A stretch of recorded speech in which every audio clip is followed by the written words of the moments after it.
review dari kelompok 2B. Di sini saya akan membacakan tentang teori sosiologi, yaitu dibagi menjadi paradigma, fakta sosial, dan definisi sosial, serta teori perilaku sosial. Di sini saya akan membacakan tentang yang paradigma fakta sosial. Paradigma ini dibagi menjadi 4, yaitu teori fungsionalisme, teori konflik, teori strukturalisme, dan teori sistem. Nah, yang pertama teori fungsional.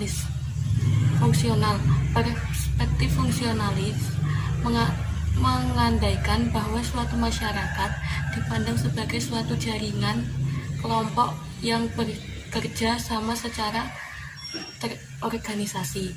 Oleh karena itu, masyarakat dipandang sebagai suatu sistem yang stabil dengan orientasi ke arah keseimbangan.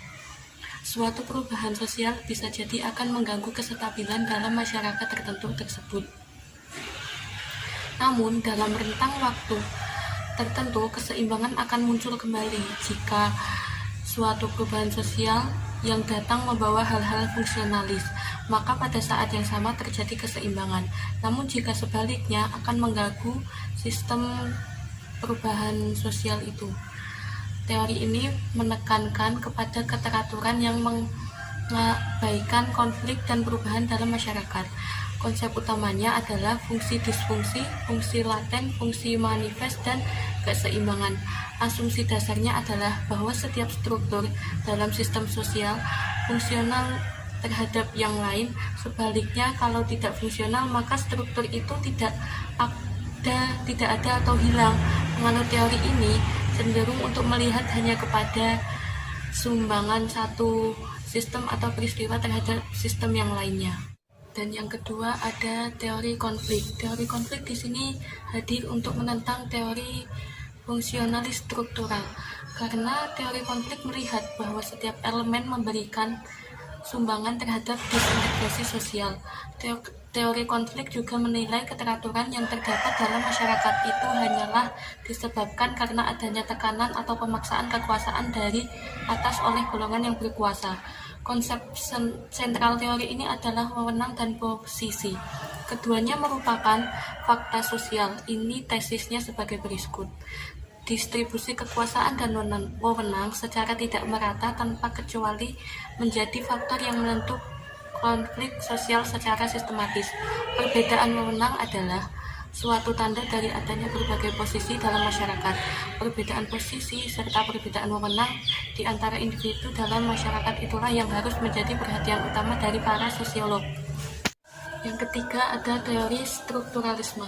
Levi Strauss, seorang pelopor strukturalisme dalam antropologi, telah memberi warna tersendiri terhadap studi antropologi yang berbeda dengan para antropolog sebelumnya. Dalam studinya, Levi Strauss memusatkan perhatiannya pada bagaimana asal-usul dari sistem itu sendiri. Ini menunjukkan bahwa penelitian Levi Strauss lebih pada struktur dari suatu sistem daripada fungsi sistem itu sendiri. Dalam memulai studinya terhadap fenomena budaya masyarakat tradisional, Levi Strauss sedikit banyak telah dipengaruhi oleh pemikiran dari Emil Durkheim tentang struktur. Segala ilmu sebenarnya mempersoalkan struktur, yakni cara bagian suatu sistem tertentu saling berkait. Terus, perbedaan konsep struktur sebagaimana disebut di atas menjadi Levi Strauss dianggap pelopor strukturalisme di dalam antropologi. Dalam analisis struktural atau suatu fenom tidak dilihat sebagai suatu entitas dan berdiri sendiri, tetapi dilihat dalam konteks relasi. Yang terakhir yaitu teori sistem. Seorang ahli ekonomi berorientasi pada teori sistem umum yang ingin menerangkan dan memprediksikan misalnya pertumbuhan sebuah perusahaan atau sebuah perekonomian dapat memandang universum empirikal. Sedangkan Joseph A. Little mengemukakan ciri-ciri pokok teori sistem sebagai berikut. Yang pertama, adanya antarhubungan dan interdependensi. Yang kedua, ada holisme. Yang ketiga, mencapai tujuan. Yang keempat, input atau output dan output. Yang kelima, transformasi. Yang keenam, entropi. Yang ketujuh, regulasi. Yang kedelapan, hierarki. Dan yang kesembilan, diferensiasi. Dan yang ke-10, equivalenti. Cukup sekian, wassalamualaikum warahmatullahi wabarakatuh. Bismillahirrahmanirrahim. Baik, saya akan melanjutkan materi selanjutnya. Jadi di sini dalam definisi sosial, teori tindakan. Max Weber mengartikan sosiologi sebagai studi tentang tindakan sosial antara hubungan sosial. Inti pemikirannya mengenai tindakan yang penuh arti. Arti tersebut sesuai dengan pendirian kaum nominalis yang menyatakan bahwa hanya individu yang real dan objektif, dan bahwa masyarakat hanyalah satu nama yang menunjukkan pada sekumpul individu. Yang dimaksud dengan tindakan sosial adalah tindakan individu sepanjang tindakan itu mempunyai makna subjektif bagi dirinya dan diarahkan pada tindakan orang lain. Selain dari tindakan sosiologi juga mempelajari hubungan sosial, yaitu tindakan dari beberapa faktor yang berbeda.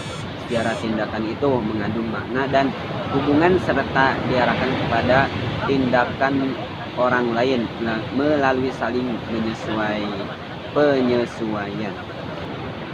Ada 5 pokok yang menjadi sasaran penelitian sosiologi didasarkan pada tindakan dan hubungan sosial yang meliputi: 1. Tindakan manusia menurut si aktor mengandung makna subjektif.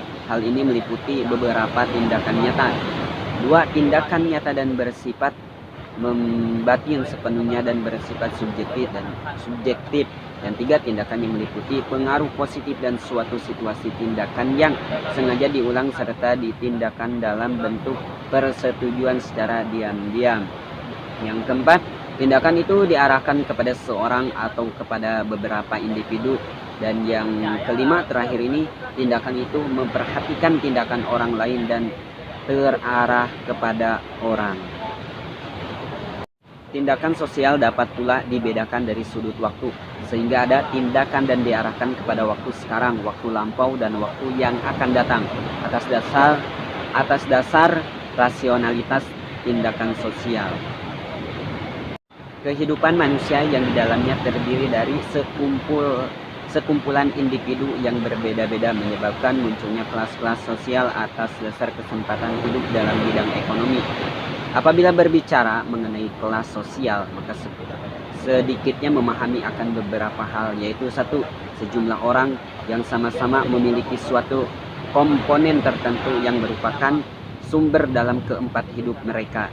2. Komponen ini secara eksekutif tercermin dalam kepentingan ekonomi berupa memiliki benda-benda dan kesempatan untuk memperoleh pendapatan. Dan yang ketiga, 3 hal itu terlihat dan kondisi atau pasar tenaga kerja.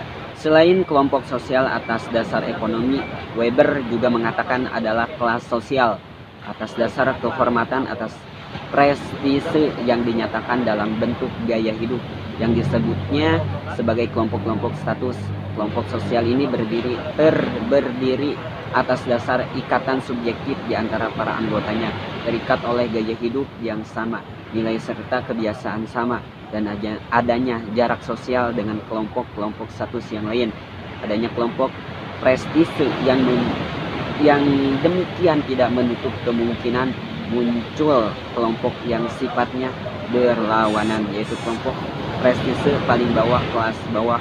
Mereka yang menduduki kelas bawah merasa terikat dengan adanya perasaan bersama bahwa mereka dikucilkan dan dianggap rendah, harus patuh pada kelompok yang lebih tinggi. Yang ketiga, teori perilaku sosial. Pertukaran sosial seperti halnya terjadi pada situasi jual beli, di mana terdapat permintaan dan penawaran untuk mencapai suatu kesepakatan sehingga terjadi jual beli. Pertukaran seperti itu dapat terjadi apabila penjual tidak mematok harga dengan pasti, melainkan dengan harga yang diajukan sesuai dengan keinginannya. Dengan demikian, terjadilah proses tawar-menawar sampai mencapai kesepakatan harga.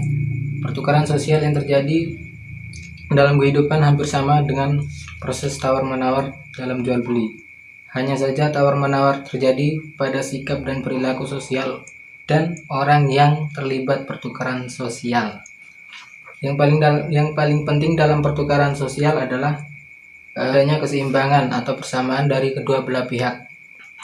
Salah satu karya George C. Homans yang berjudul The Human Group dan Social Behavior, Its Elementary Forms, merupakan karya yang paling terkenal karena di dalamnya menjelaskan terjadinya pertukaran sosial pada tingkat yang paling mendasar. George C. Homans terkenal dengan teori pertukaran sosial pada tingkat mikro, yakni dengan konteks psikologi, di mana setiap orang yang mempunyai harga diri. Apabila Anda memberikan keuntungan terhadap orang lain, maka orang lain juga akan memberikan keuntungan buat Anda.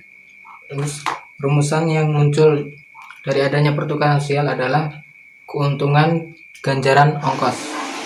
Homans menyatakan bahwa keuntungan psikis sebagai suatu ganjaran yang dikurangi ongkos, dan kita memberikan alasan bahwa tidak ada pertukaran yang berlangsung apabila kedua belah pihak tidak saling menguntungkan.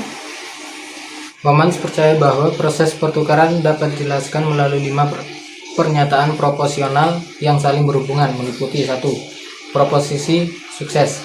Dalam setiap tindakan, semakin sering suatu tindakan memperoleh ganjaran, maka kian kerap ia akan melakukan tindakan tersebut, atau dalam proposisi ini.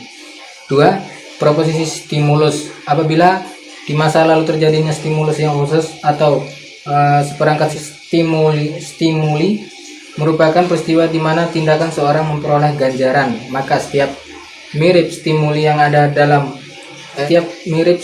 ada sekarang dengan yang lalu, maka semakin mungkin seorang melakukan tindakan serupa atau enggak sama. Yang ketiga, proposisi nilai. Semakin tinggi nilai suatu tindakan, maka kian senang seseorang melakukan tindakan itu. Misalnya, mahasiswa yang mendapat nilai tertinggi karena hasil nyontek, maka mahasiswa tersebut akan merasa puas dengan tindakan yang nyontekannya itu. Yang keempat, proposisi deprivasi satiasi. Semakin sering di masa yang baru berlalu seorang menerima suatu ganjaran tertentu, maka semakin kurang bernilai bagi orang tersebut. Yang kelima, proposisi restu agresi atau approval aggression. Apabila tindakan seorang tidak memperoleh ganjaran yang diharapkan atau menerima hukuman yang tidak diinginkan, maka ia akan marah. Dia menjadi sangat cenderung menunjukkan perilaku agresif, dan hasil perilaku demikian menjadi lebih bernilai baginya.